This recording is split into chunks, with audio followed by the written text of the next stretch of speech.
বন্ধু বান্ধৱীসকল, জ্যোতিষ শাস্ত্ৰৰ অনুসাৰে এই সৰস্বতীৰ পূজাৰ পৰা কেইটামান ৰাশিৰ ভাল দিন আহিব। এই সময়ত এই ৰাশিৰ ওপৰত মা লক্ষ্মীৰ লগতে মা সৰস্বতীৰ কৃপা দৃষ্টি থাকিব, যাৰ ফলত এই সময়ত এই ৰাশিৰ সময়ে সময়ে ধন লাভৰ যোগ হ'ব পাৰে। সৰস্বতীৰ পূজাৰ পৰা এই ৰাশিৰ লোকসকলৰ ভাগ্য মুকলি হ'ব।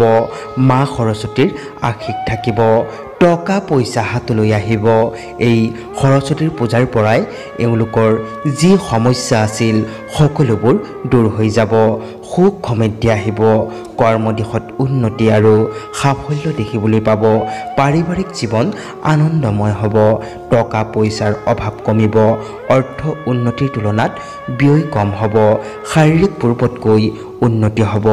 এই সৰস্বতীৰ পূজাৰ পৰাই বন্ধুৰ সহায় লাভ হ'ব, চন্দ্ৰৰ সুপ্ৰভাৱ পৰিব, প্ৰেম প্ৰণয়ত উন্নতি দেখিবলৈ পাব, দুখ দুৰ্গতি বাধা বিঘিনি দূৰ হ'ব, জীৱনত শান্তি আহিব আৰু মনে বিচৰা সংগী লাভ কৰিব পাৰিব। শিক্ষা বিদ্যা জ্ঞানৰ ক্ষেত্ৰত সুফল অৰ্জন কৰিব পাৰিব, লগতে সম্পদ বৃদ্ধি তথা ধন টকাৰ লাভৰ যোগ আছে।